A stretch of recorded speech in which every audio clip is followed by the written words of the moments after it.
ಎಲ್ಲರಿಗೂ ನಮಸ್ಕಾರ.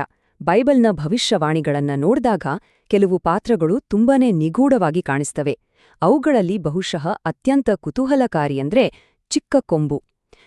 ಇವತ್ತು ನಾವು ಮೂಲ ಗ್ರಂಥವನ್ನೇ ಆಧಾರವಾಗಿ ಇಟ್ಕೊಂಡು ಈ ರಹಸ್ಯದ ಹಿಂದಿನ ಸತ್ಯ ಏನು ಅಂತ ನೋಡೋಣ.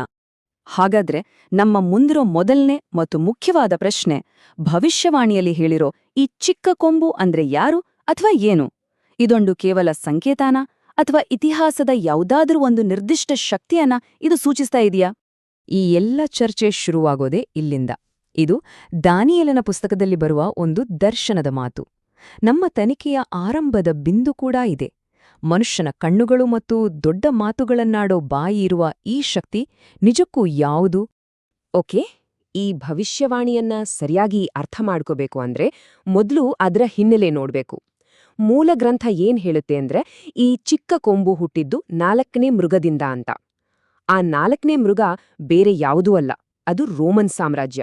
ಅಂದ್ರೆ ಇದರ ಅರ್ಥ ಏನು? ನಾವು ಹುಡುಕ್ತಿರೋ ಆ ಶಕ್ತಿ ರೋಮನ್ ಸಾಮ್ರಾಜ್ಯದ ನಂತರ ಹುಟ್ಕೊಂಡಿರ್ಬೇಕು. ಹಾಗಾದ್ರೆ ಈ ಶಕ್ತಿಯನ್ನು ಗುರ್ತಿಸೋದು ಹೇಗೆ? ಅದೃಷ್ಟವಶಾತ್ ನಮಗೆ ಕೆಲವು ಸ್ಪಷ್ಟವಾದ ಸುಳಿವುಗಳು ಸಿಕ್ಕಿವೆ. ಒಬ್ಬ ಪತ್ತೇದಾರನ ತರ ನಾವು ಈ ಗುಣಲಕ್ಷಣಗಳನ್ನ ಇಟ್ಕೊಂಡು ಆ ಶಕ್ತಿಯನ್ನ ಪತ್ತೆ ಹಚ್ಬೋದು.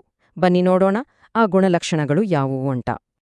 ಈ ಪಟ್ಟಿಯನ್ನೊಮ್ಮೆ ನೋಡಿ, ಎಂಥ ನಿರ್ದಿಷ್ಟವಾದ ವಿವರಗಳಿವೆ ಅಲ್ವಾ? ಇದು ಸುಮ್ಮನೆ ಯಾವುದೋ ಒಂದು ರಾಜಕೀಯ ಶಕ್ತಿಯ ಬಗ್ಗೆ ಹೇಳ್ತಾ ಇಲ್ಲ.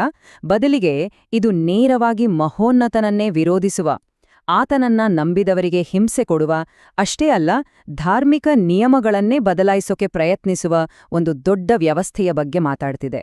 ಇಷ್ಟೇ ಅಲ್ಲ, ಅದರ ಆಳ್ವಿಕೆಯ ಸಮಯದ ಬಗ್ಗೆನೂ ಕೂಡ ಗ್ರಂಥದಲ್ಲಿ ನಿಗೂಢವಾಗಿ ಹೇಳಲಾಗಿದೆ.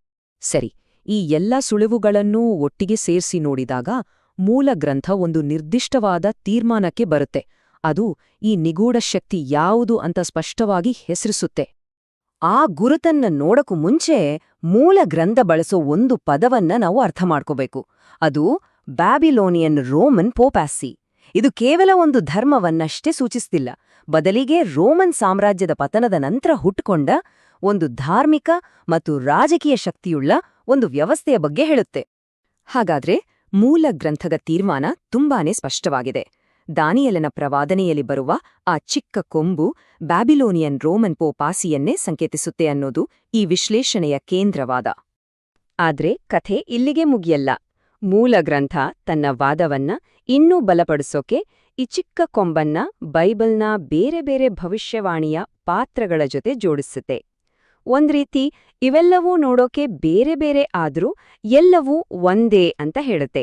ನೋಡಿ ಈ ಸಂಪರ್ಕಗಳನ್ನ ಹೇಗ ಮಾಡಲಾಗಿದೆ ಅಂತ.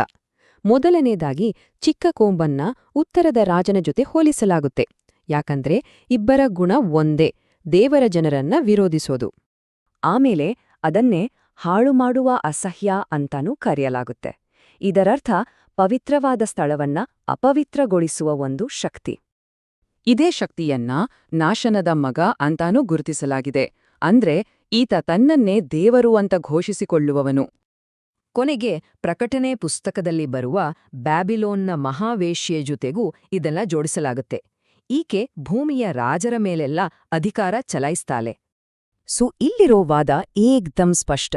ಚಿಕ್ಕ ಕೊಂಬು, ಉತ್ತರದ ರಾಜ, ಹಾಳುಮಾಡುವ ಅಸಹ್ಯ, ನಾಶನದ ಮಗ ಮತ್ತು ಬ್ಯಾಬಿಲೋನ್ನ ವೇಶ್ಯೆ ಇವೆಲ್ಲವೂ ಬೇರೆ ಬೇರೆ ಸಂಕೇತಗಳ ತರಹ ಕಂಡ್ರೂ ಮೂಲ ಗ್ರಂಥದ ಪ್ರಕಾರ ಇವೆಲ್ಲವೂ ಒಂದೇ ಒಂದು ಐತಿಹಾಸಿಕ, ಧಾರ್ಮಿಕ, ರಾಜಕೀಯ ಶಕ್ತಿಯನ್ನೇ ಸೂಚಿಸುತ್ತವೆ. ಅದುವೇ ಬ್ಯಾಬಿಲೋನಿಯನ್ ರೋಮನ್ ಪೋಪಾಸಿ. ಆದ್ರೆ ಇಲ್ಲೊಂದು ದೊಡ್ಡ ಪ್ರಶ್ನೆ ಹುಟ್ಕೊಳ್ಳುತ್ತೆ. ಈ ಭವಿಷ್ಯವಾಣಿ ಏನಾದ್ರೂ ಈಗಾಗ್ಲೇ ನಡೆದು ಹೋಗಿದೆಯಾ ಅಥವಾ ಇದು ಇನ್ನು ಮುಂದೆ ಅಂದ್ರೆ ಭವಿಷ್ಯದಲ್ಲಿ ನಡೆಯುವ ಘಟನೆಯಾ? ಮೂಲ ಗ್ರಂಥದ ಪ್ರಕಾರ ಇಲ್ಲಿ 2 ಸಾಧ್ಯತೆಗಳು ಕಾಣಿಸ್ತವೆ. ಒಂದು, ಚಿಕ್ಕ ಕೊಂಬು ಅನ್ನೋದು ಮಧ್ಯಯುಗದಲ್ಲಿ ಅಧಿಕಾರದಲ್ಲಿದ್ದ ಒಂದು ಐತಿಹಾಸಿಕ ಶಕ್ತಿ. ಇನ್ನೊಂದು ದೃಷ್ಟಿಕೋನ ಏನೇಳುತ್ತೆ ಅಂದ್ರೆ ಇದು ಈಗಲ್ಲ, ಬದಲಾಗಿ ಅಂತ್ಯಕಾಲದಲ್ಲಿ ಮತ್ತೆ ಪ್ರಬಲವಾಗಿ ಹುಟ್ಕೊಳ್ಳೋ ಒಂದು ಶಕ್ತಿಯನ್. ಹಾಗಾದ್ರೆ ಇದ್ರಲ್ಲಿ ಯಾವುದು ಸರಿ? ಮೂಲ ಗ್ರಂಥ ಒಂದು ತುಂಬಾನೇ ಇಂಟ್ರೆಸ್ಟಿಂಗ್ ಉತ್ತರ ಕೊಡುತ್ತೆ. ಅದು ಹೇಳುತ್ತೆ 2 ಸರಿ ಅಂತ. ಅದರ ಪ್ರಕಾರ ಈ ಚಿಕ್ಕ ಕೊಂಬು ಅನ್ನೋದು ಹಿಂದೆ ಅಸ್ತಿತ್ವದಲ್ಲಿದ್ದ ಒಂದು ಐತಿಹಾಸಿಕ ಶಕ್ತಿ ಹೌದು, ಮತ್ತು ಅದೇ ಶಕ್ತಿಯು ಅಂತ್ಯಕಾಲದಲ್ಲಿ ಮತ್ತೆ ಪ್ರಬಲವಾಗಿ ವಾಪಸ್ ಬರಲಿದೆ. ಹಾಗಾದ್ರೆ ಈ ಶಕ್ತಿ ವಾಪಸ್ ಬಂದಾಗ ಅದರ ಪಾತ್ರ ಹೇಗಿರತ್ತೆ? ಮೂಲಗ್ರಂಥಕ ಪ್ರಕಾರ ಅದು ಇಡೀ ಜಗತ್ತಿನ ಮೇಲೆ ಪ್ರಭಾವ ಬೀರುತ್ತೆ. ಒಂದು ರೀತಿ ವಿಶ್ವ ಸರ್ಕಾರದ ಮೇಲೆ ತನ್ನ ಅಧಿಕಾರ ಸ್ಥಾಪಿಸುತ್ತೆ ಮತ್ತು ಇತಿಹಾಸ ಮತ್ತೆ ಮರುಕಳಿಸಿದ ಹಾಗೆ ವಿಶ್ವಾಸಿಗಳಿಗೆ ಮತ್ತೆ ಹಿಂಸೆ ನೀಡುತ್ತೆ. ಈ ಇಡೀ ವಿಶ್ಲೇಷಣೆಯ ಕೊನೆಯಲ್ಲಿ ನಮ್ಮ ಮುಂದೆ ಒಂದು ಪ್ರಮುಖ ಪ್ರಶ್ನೆ ಉಳಿಯುತ್ತೆ. ನಾವು ಈ ನಿರ್ದಿಷ್ಟ ವ್ಯಾಖ್ಯಾನವನ್ನ ಒಪ್ಪಬಹುದು ಅಥವಾ ಬಿಡಬಹುದು, ಆದರೆ ಒಂದು ವಿಷಯ ಮಾತ್ರ ಸ್ಪಷ್ಟ. ಇಂಥ ಭವಿಷ್ಯವಾಣಿಗಳು ಇತಿಹಾಸ ಮತ್ತೆ ಮರುಕಳಿಸುತ್ತಾ ಮತ್ತು ಭವಿಷ್ಯದ ಬಗ್ಗೆ ನಾವು ಹೇಗೆ ಯೋಚಿಸಬೇಕು ಅನ್ನೋದ್ರ ಬಗ್ಗೆ ಗಂಭೀರವಾಗಿ ಯೋಚನೆ ಮಾಡುವಂತೆ ಮಾಡ್ತವೆ. ಇದು ನಿಜಕ್ಕೂ ಆಳವಾಗಿ ಚಿಂತಿಸಬೇಕಾದ ವಿಷಯ.